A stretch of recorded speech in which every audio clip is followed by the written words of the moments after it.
Hello,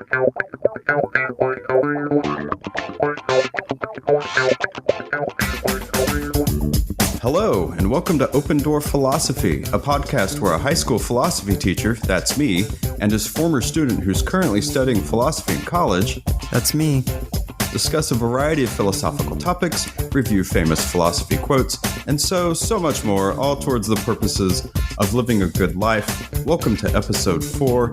Andrew, how are you today?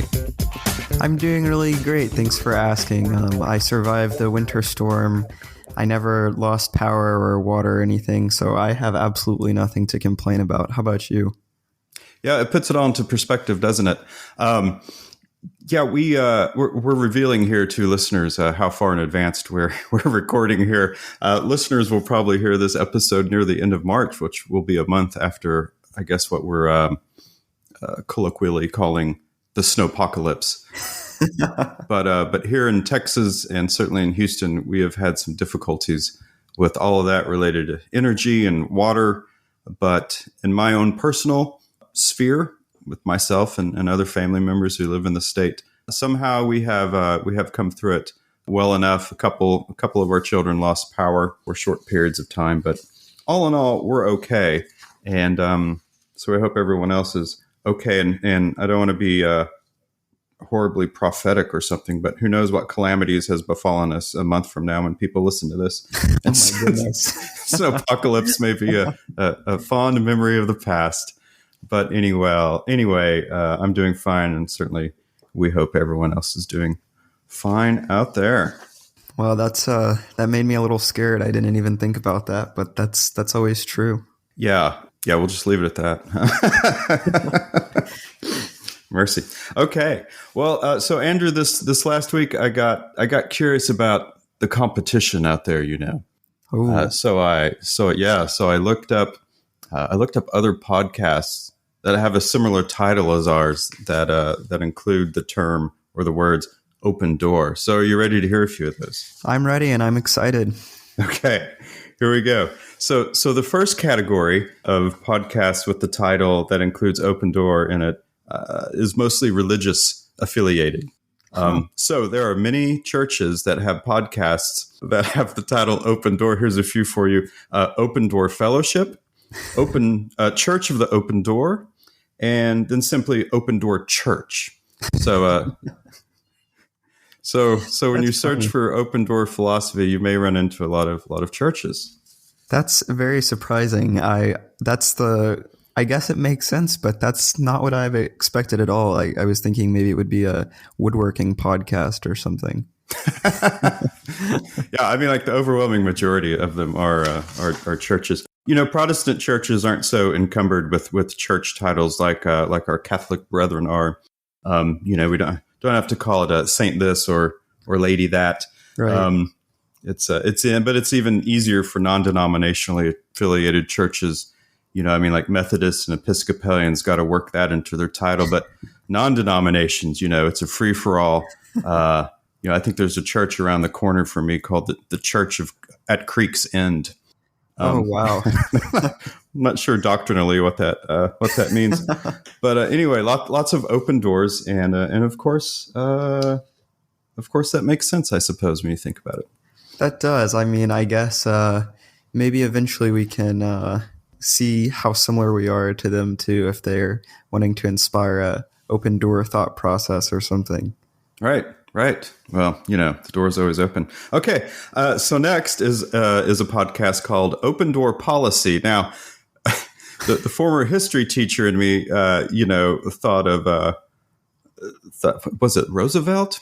Theodore Roosevelt, Open Door Policy? Anyway, but that's not it at all. It has nothing to do with government. This podcast says it's about three best friends who talk about sports, movies, and whatever. It says that in the title. It's really the whatever that intrigues me about this particular podcast. That's interesting. Like you said, I would have expected that not to be about sports, but some kind of policy position. So that's interesting. But I do like the name of that. That's pretty catchy. Yeah, I have to search now to make sure. Open Door Policy. I got to see who that was affiliated with. Yes, it was a foreign affairs used in the late 19th century. that would allow for a system of trade in China open to all countries equally. Right. I'm sure it was very equal. U.S. Secretary of State, John Hay, Right. was affiliated with it.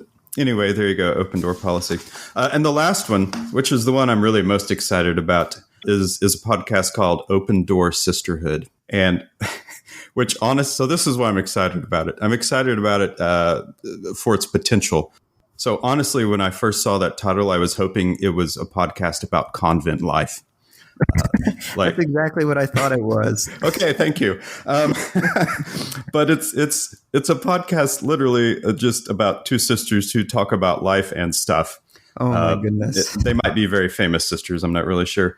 But, if there are any, nuns out there listening, I think a convent life oriented podcast would actually be really intriguing. I was really excited about it when I first heard the title, but Open Door Sisterhood. So anyway, there you all are. You're very welcome for the free advertisement due to our vast listenership. But Open Door Podcast. What do you think of sisterhood? I think that's hilarious, honestly. I was watching this YouTube video about these friars the other day, and they were talking about how funny nuns usually are and how quippy they are. So I think that would be a hilarious podcast, honestly. Oh, I think it'd be a hoot. Yeah. Yeah, someone needs to do that.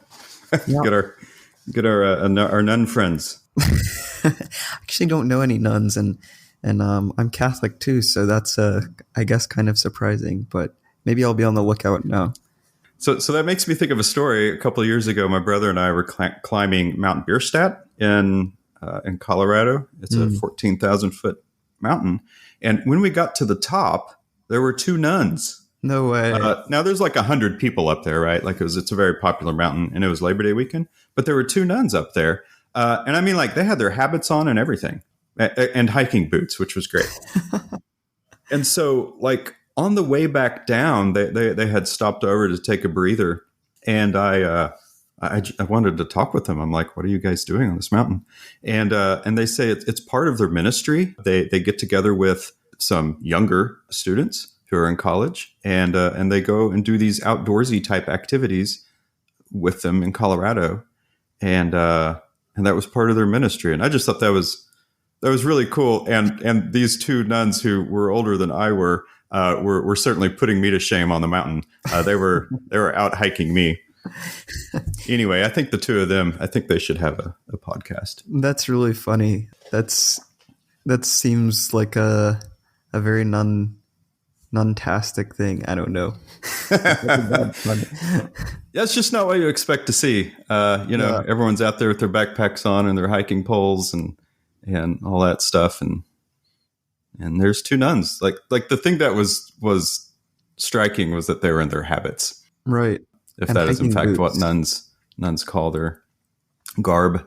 Yeah. And hiking boots. And like, instead of, the aluminum hiking poles or whatever, lightweight hiking pole, like they had these sturdy wooden staffs that they were using to hike with, which was also kind of cool, But they gave me a nice little pamphlet. Actually, I had pamphlets with them, a book of prayers that one of their sisters had written, and it was very touching. That's nice. That sounds good. Well, is that? Guess we can move into the book stack. And is that one of your books for the week? This sisters pamphlet? No, it's not. But maybe I should include it. So for me, there's not a lot that has changed. I'm still reading Seneca, but although I'm about halfway through that now. Again, I'm reading that with my morning breakfast, so it's just 2 or 3 pages a day. I'm about halfway through now this biography on Emerson, Ralph Waldo Emerson, A Mind on Fire by Robert D. Richardson. It is an enormous book. There's no other way to put it. It's uncomfortable to read because it is so large. I don't know what else to say about this thing. It's like 650 pages, and it's probably 2 inches thick. I mean, it's just huge. So anyway, I am enjoying it. But the new one is a book that will be very outside of the range of what I've been talking about. And that's a book called Shangzi. I hope I'm pronouncing that correctly. It is a book that was written in the 4th century BC. and it is a Taoist text. I'm getting ready to teach the Tao Te Ching in my course, and I've always heard of Zhuangzi, and I wanted to read it as a companion piece. So I'm about halfway through that. So that's my new reads this episode anyway. How about you, Andrew? I don't think I have as much interesting as that. That sounds like a really interesting list, especially the last book. But reading Aristotle's Poetics, it's a book on Greek tragedy. Basically, he's going through saying what makes a good tragedy, like how tragedy is good for the state, how it improves the moral character of people, or how it can. The second book that I'm reading is Plato's Gorgias. It's a book about oratory, how we should balance pleasure and pain. What is the purpose of, I guess, a little bit of what is the purpose of philosophy too. And then in this past week, one of my friends who came back to school, he returned my copy of Meditations to me. So I've been starting to get back through that again. So those are my few books. They're kind of tiny, but enjoyable. So is that Meditations by Descartes, or is that Meditations of Marcus Aurelius? Good question. I guess in philosophy, there's a lot of meditations. There are. It is the Meditations by Marcus Aurelius. Excellent. Yes. Yeah, this week I began categorizing my favorite quotes from Marcus Aurelius on a Google spreadsheet. Yes, this is my pastime, and I'm through book 9 now. So, oh goodness, you're almost there. Yeah. I've been really hard at it. I'm sure you're reading probably the Modern Library. Hayes, yes. Yeah. That's fantastic. Same exact one. Yes, yeah. I like that copy a lot. Well, it sounds like you're reading some good stuff. The reason I mentioned Descartes is because for this week's episode, I did read Meditation 1 and 2 from Descartes. Just to review that, get it back in my head. So for today's episode, we will be covering Descartes and his Meditations and his famous line, "I think, therefore I am." But before we get into that, and before we get into his background, from our last episode to right now, we're skipping over, a little bit more than 1,500 years of philosophy. So, Mr. Parsons, do you want to give a little bit of background to what's been going on and a little intro to Descartes' life? Yeah, this will be pretty brief, but I think it's important stuff. Yeah, so we've been covering a lot of classical Greece these last 2 episodes, and now we're going to leap into the modern era. Now, when I say modern begins about the 17th century, and we can have some fun debates as to whether or not we're still in the modern era or in postmodernism. But nonetheless, what's been going on in the last roughly 1,500 to 1,900 years between Aristotle and Descartes?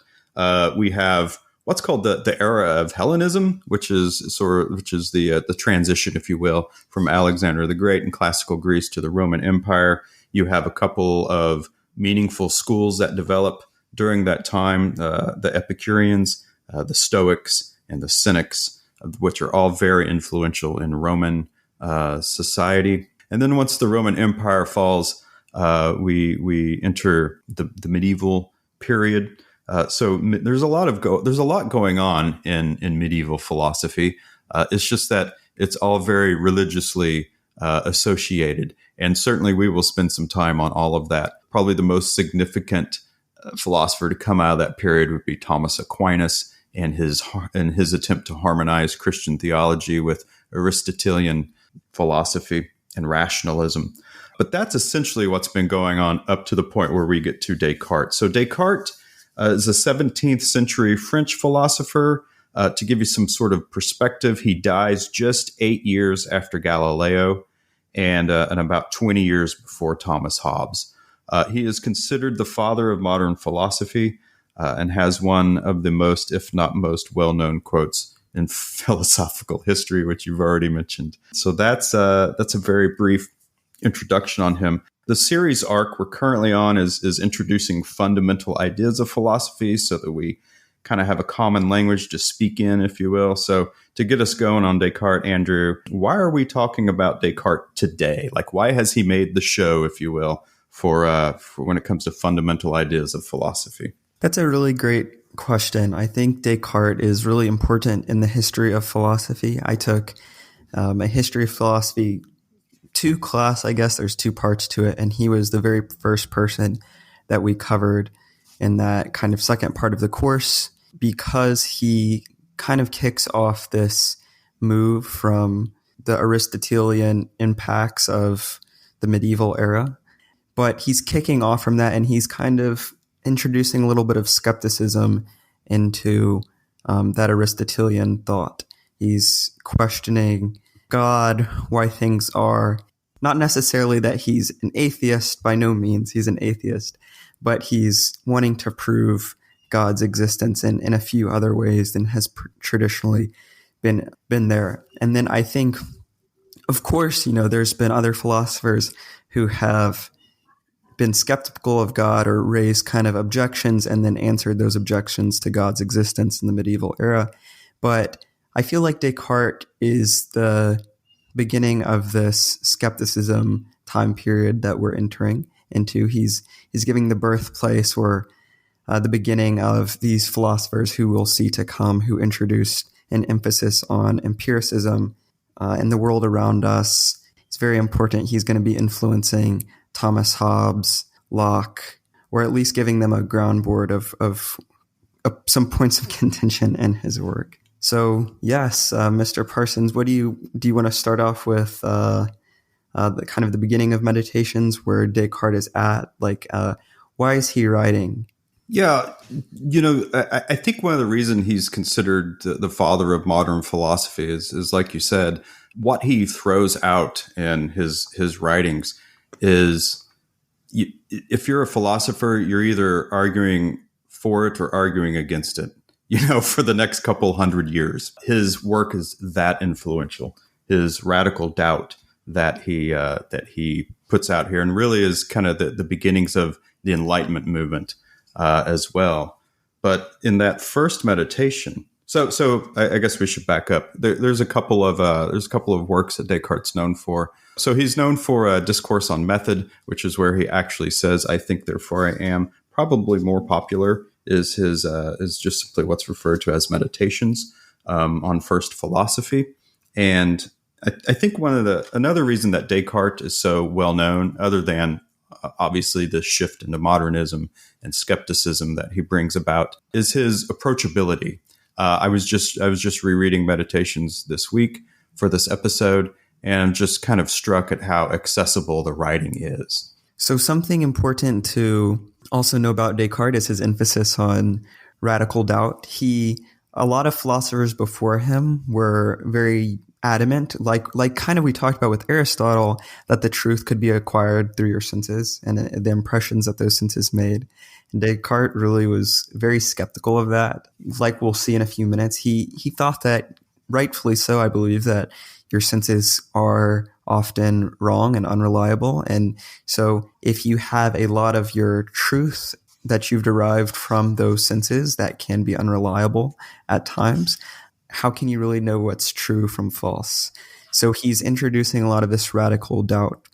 I believe he mentions this in his Meditations, but how I was introduced to him from a friend is that Descartes wanted to reassess his thoughts. This is the purpose of Meditations. He wanted to reassess all the truths in his life that he'd gathered when he was a kid throughout this entire time till he began writing, I guess. And he wanted to reassess all those things by starting from the bottom up.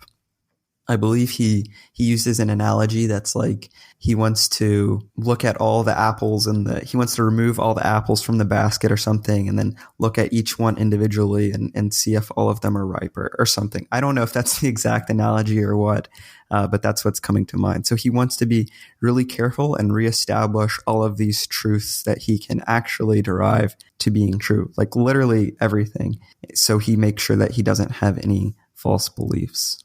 Yeah, and this is a good idea. I think a lot of people should probably subject their beliefs to this type of scrutiny from time to time. We can't always do it because we'll just live in skeptical, radical doubt all of our lives and never make it out of our houses. But it's a very good idea to do with your beliefs from time to time, I think. And to your analogy of the apples, I always think about like a building.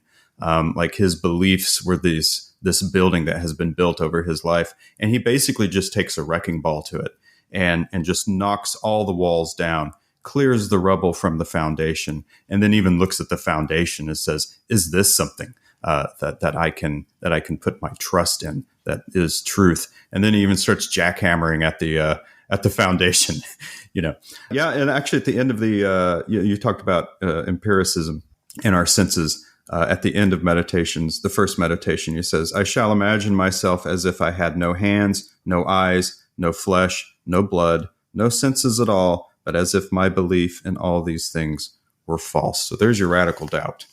Right.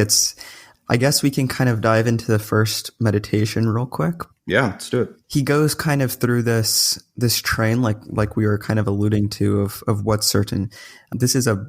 I think he starts off this, or it's in his discourse on method, I forget which one, but he's really interested in knowledge.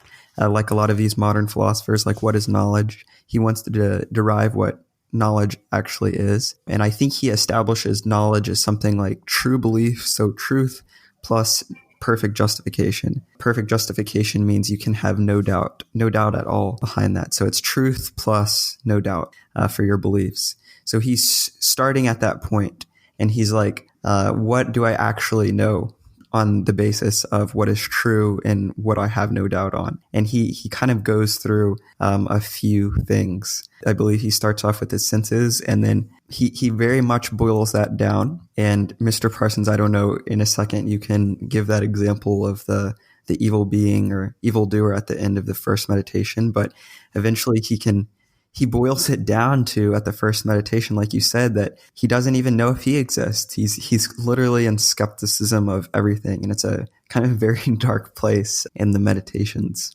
Yeah. Before we get to what sometimes is referred to as the evil demon, another passage I really like there at the beginning of the first meditations, he's talking about the same thing, but it's whether or not he's dreaming. And he paints this picture, he says, for example, the fact that I am here, sitting by the fire, wearing a dressing gown, holding this page in my hand, and other things like that. And I just, am I really undressed and asleep in my bed? And I just like that picture of him sitting next to the fire in his dressing gown, holding his paper, and wondering if any of this is really real. So that's the kind of radical skepticism we're talking about. So what you alluded to with the evil demon, and hopefully I'm recounting this accurately, is, he's doubting whether or not even his very thought about whether or not he's doubting is the product of his own making. He imagines, what if my thought, my existence, everything that I think that I believe, this fireplace that's here, this page I'm holding in my hand, is actually being given to me by a demon. A demon is manipulating my reality. Who knows what my reality actually is? But he's like, but this is the reality this demon could potentially be creating for me. And of course, this is where he begins working on that idea of it, like of I think, therefore I am. At least he is if a demon is manipulating his thoughts, at least he is aware that a demon is potentially manipulating his thoughts. Therefore, he's at least thinking, and that thinking thing is he himself. That makes sense. Something kind of important to note, going back to that knowledge and doubt thing that we established earlier. Like, he's trying to build up these pieces of knowledge in his life that he actually has. And you kind of alluded to this, Mr. Parsons. It's I don't know if it's very improbable that an evil deceiver is out there. Descartes doesn't really care, though, if it's even if it's a sliver of a 1% chance. It's still probable. This still could be happening. He still could have some reason to doubt. Like I said, could. Not necessarily that one is, but could be influencing literally every single snippet of information that you have. Descartes taking this up at one step from this dream argument, because in dreams, things can still make sense. Like, I think he mentioned science, like geometry, math, 2 + 2 = 4. In dreams most of the time. But he says, like, in dreams, there's still things that make sense. There's still composite things. That's what he calls it. So that's something that still exists in dreams. But this evil deceiver, who's omnipotent, all-powerful, and all there, I guess, he could influence even things like 2 plus 2 equaling 4, the smallest, even those little component things. So literally could be influencing anything in life. So Descartes really doesn't know anything, and he has reason to doubt everything. So he has no foundation at all for his knowledge. I don't know if that makes any sense at all, but No, it does. And to the mathematics portion that you just spoke of, in that first meditation, Descartes says, of the things that we can know, mathematics is surely one of them. I think he mentions geometry specifically. He does. But yeah, he talks about how mathematics contains something that is certainly beyond doubt. But the demon could actually be the one who's creating this thing that we think is beyond doubt called mathematics, that 2 plus 2 equals 4. The reality could be that 2 plus 2 equals 7, but we wouldn't know any different because the demon is creating that. And even our belief that mathematics is beyond influence, that 2 plus 2 always equals 4, the demon could even still be manipulating that. He gives this long passage about how everything he sees and experiences is false. But then he asks himself this one question, but how do I know there is not something else? Is there not some God? And he goes on. And then he asks this question, but why would I think that since I myself could be the author of these thoughts? Am I not at least something? But I have already denied that I have any senses in my body. Still I hesitate, for what follows from this? So right here, he's establishing it. And eventually he says, I am, I exist. And he thinks that is true. Right. And so here's a good point to stop and say some of the long-term importance of Descartes. One is what you just laid out for us, which is his deductive methodology. If you read, and this is why he's considered one of the father of modern philosophy, and certainly leads into the Enlightenment project, is this way that we deduce knowledge. It's the deductive method. It becomes the scientific method. There's a reason I mentioned Galileo and that Descartes were contemporaries of each other. It was this new way of approaching truth, how we can arrive at truth, and that's through a deductive process. And so if you read the Meditations, it's really just a beautifully laid out deductive method of arriving at this conclusion, which is, I think I exist. And then the other thing I want to mention, kind of back to the evil demon and how I think this is still in many ways with us today. In my class, I constantly hear from students this phrase or some similar phrasing. How do we know that all of this just isn't a simulation? And, we're calling it a simulation because we've seen movies like The Matrix or artificial intelligence is becoming so advanced nowadays. That's the terminology we speak in. But, when we call it simulation these days, we're really just saying the same thing as Descartes.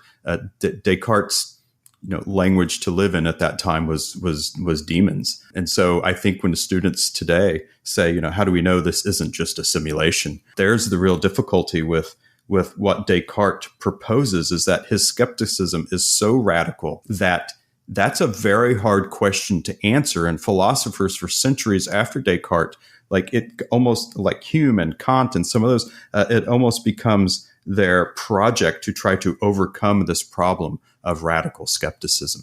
So I think those are some of the things that, why Descartes is still so with us today, if you will. I think you're right. I remember I was thinking about that when I was taking your class too. And I'm sure a lot of people have thought about something similar. Yeah, this question hasn't just been around. And I think that this fascination that we don't, the world around us is not true or is not how we're actually experiencing it says something about how we are as humans.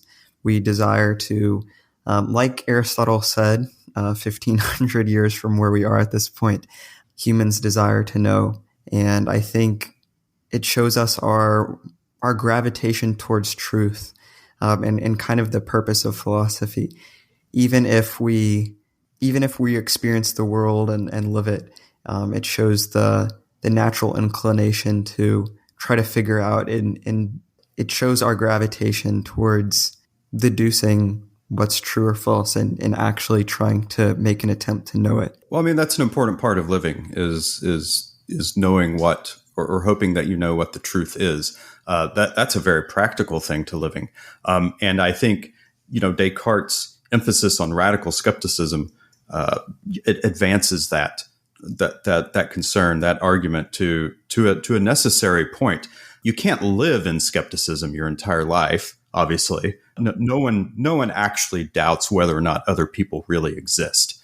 I don't think, but it's an important point to raise, because it's that style of skepticism is important when you're trying to deduce what truth is. Like, you really do have to clear the rubble, and that's what Descartes did. It might have been, I don't want to say it was ultimately damaging. I don't think it was. But it is certainly something that philosophers have to grapple with for the next couple hundred years. I agree. Yeah. So certainly Descartes is well known for, probably, I'm going to say it's the most well-known quote in all of philosophy. There are probably more important quotes, but as far as just general knowledge of quotes that people have, this is a big one. Everyone knows the quote, "I think, therefore I am." And so, since Descartes is so well known for it, I thought we would spend a little bit of time talking about that specific quote and exactly what it means. Right. So, when we're thinking about where we left off last with the evildoer, Descartes has established that he knows only one possible thing. At this point in meditations, he knows just one thing, which is that he exists, even with this possibility of this evil deceiver. And he's creating this as a foundational belief. So I think, therefore I am. I guess idea behind that is, because I have the ability to think about this evil deceiver, to question my existence, to question these truths, I exist because I just exist, I guess, because of that. Because there's something doing the thinking rather than nothing, I guess. There's a few limitations to this idea, of course. The first is it's innately a personal idea. I'm doing the thinking, or Descartes doing the thinking, I guess. He's not proving that anyone else around him exists. So by me saying I think, therefore I am, the I is important. I'm not proving that Mr. Parsons is existing. He could be a figment of my imagination. The listeners who are listening, I guess, I don't know if you exist. You could exist, but I can't really prove that with idea. Something else that's kind of important, it's a present tense word. I can't trust my memories yet. In Descartes, I think, therefore I exist. It's not I thought, therefore I existed. Something else, yeah, I guess those are the two big limitations that I see at this point, that he does mention, I believe, or alludes to, or something. He was after at least one thing that he could know that was true, right? And he concludes that, if nothing more, he knows that he exists because he is thinking about the fact that he exists. You're right. It doesn't allude to any other persons. It has nothing to do with his memory, who he is as a human being, his identity, any of those types of things. So something also important to note is we're doing kind of an intensive introduction to mainly the first two meditations, I guess, in this episode, but something to allude maybe for the future is his point of this meditation, apart from deriving knowledge, is to try to derive a proof for the existence of God, which he eventually comes to. And one of the last meditations, I think, is it 5? I mean, he introduces it as soon as 3. Meditation 3. Yeah, 3 is the first he introduces it. But he certainly, that's kind of where this meditations is going onto a point of this. I forget if this is Descartes, but something kind of a fun fact about meditations is this was almost a textbook for students, or Descartes kind of intended it to be a textbook for science students. For them to think about how they would set up their scientific ways of thinking. I forget if Descartes was the one who was having this problem, but I think he was having trouble finding a job in academia.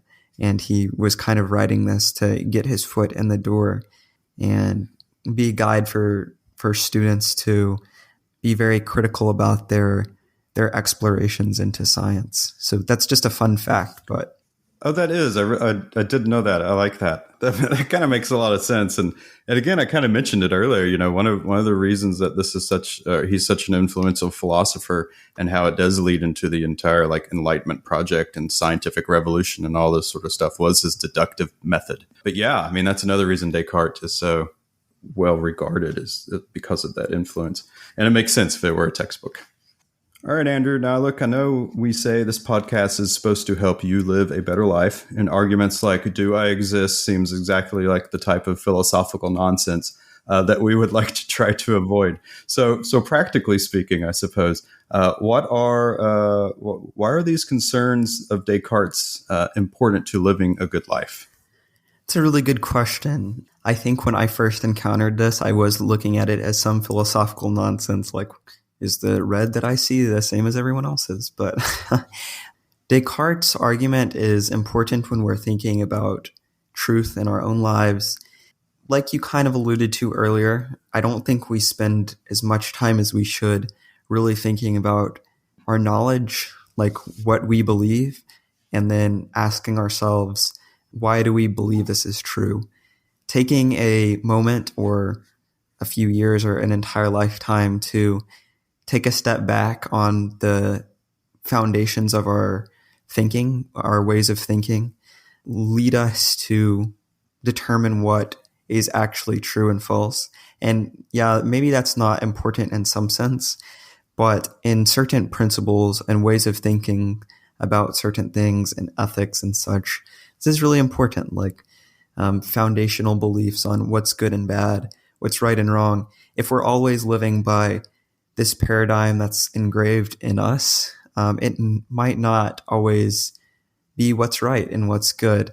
And it's kind of making me have a flashback to Socrates right now, where his entire life he was trying to establish what was good and bad for him to live the best life that he could. And it's not just for Socrates, it's not just for Descartes, it's for everyone. If we were raised in a certain style of thinking, and that's not the best way to live, we shouldn't try to live that way of life our entire lives. We can challenge it and start our journey into living the best life that we can. And Descartes certainly is starting that engine up for us. Well, I think that's a wonderful way of expressing all that. I have nothing to add. Yeah, you know, you mentioned Socrates. Just this morning, I was reading that Emerson biography, and here's a quote from Emerson from an address he was giving to a local school. He says, "What is the end of a human life? It is not, believe me, the chief end of man that he should make a fortune and beget children whose end is likewise to make a fortune. But it is, in a few words, that he should explore himself." Oh, wow. That's awesome. So it is with Descartes, like you said, important that from time to time we take a good look at ourselves and the life that we are living. And so whether, you know, that idea comes from Descartes, whether it comes from Socrates with the unexamined life is not worth living, or whether it comes from Emerson talking about that, you know, a person should explore themselves. It all leads towards this end goal of living a good life. And speaking of quotes, I think this is probably a good time to segue over to the quote corner. All right, folks, here we are. Welcome to the quote corner, a portion of our podcast where we take philosophical quotes and subject them to our scrutiny and then rate them on a scale of 1 to 5 stars. So this week was my week to select a quote. Listeners, if you have a quote that you would like for us to review, please write in and let us know. We'll be happy to pulverize it and just give it a ruthless rating on a scale of 1 to 5 stars. But here's what I've selected for this week. This is from Albert Camus' essay, "The Myth of Sisyphus." So he says this: "Rising, streetcar, 4 hours in the office or the factory, meal, streetcar, 4 hours of work, meal, sleep, and then Monday, Tuesday, Wednesday, Thursday, Friday, and Saturday, according to the same rhythm. This path is easily followed most of the time, but one day the why arises, and everything begins in that weariness tinged with amazement. So there is the quote. Andrew, let's have your thoughts. This is like a mind blowing kind of quote. I think when you read it, I it kind of makes me go a little speechless, I guess. But I feel like that's a lot with Camus. I guess the two things that I'm thinking about is first, like, I think there's periods in life where this kind of arises where you step off the automated track of life and you're kind of like, wow, I'm actually living right now.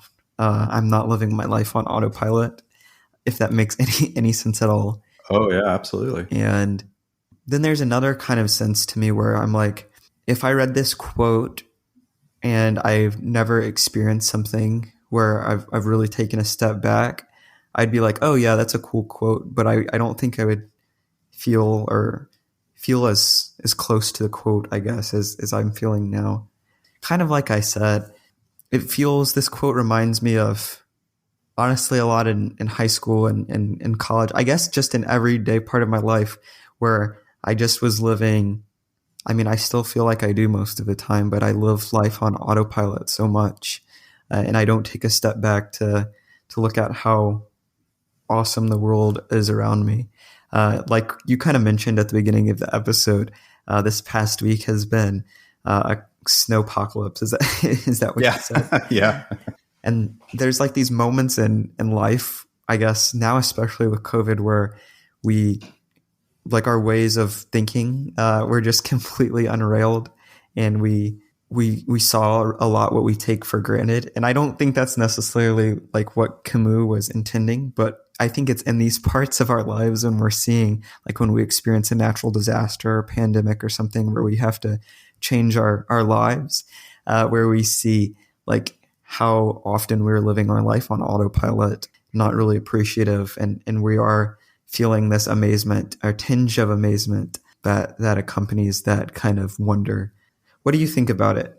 Well, I love Camus, and I probably should have listed him as one of my philosophical role models. His thinking is wonderful, but his writing, oh my goodness, I could quote Camus to you all day. His writing is just so beautiful. And this particular observation, I think, resonates with me because I think it probably resonates with most people. I don't know when we first kind of have this first glimpse of routine in life, but for me, I mean, I can't remember the specific moment, but I was somewhere in my teens, somewhere between probably 7th grade and 10th grade or whatever, and it just kind of dawned on me one day as I just do the same thing over and over and over again.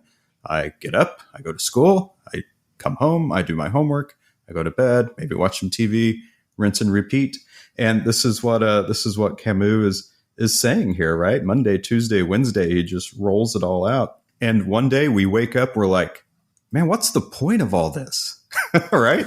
Like, what am I doing? What is any of us doing? And Camus is saying, like, this is what awakens us to the absurd, which was his big philosophical project, absurdity. But all of us feel this way. And again, I think this is one of the reasons philosophy is important, is it maybe can help us try to answer this question of, like, you know, when we do awaken with this weariness tinged with amazement that we're here, well, since we are here, you know, what should we do about it?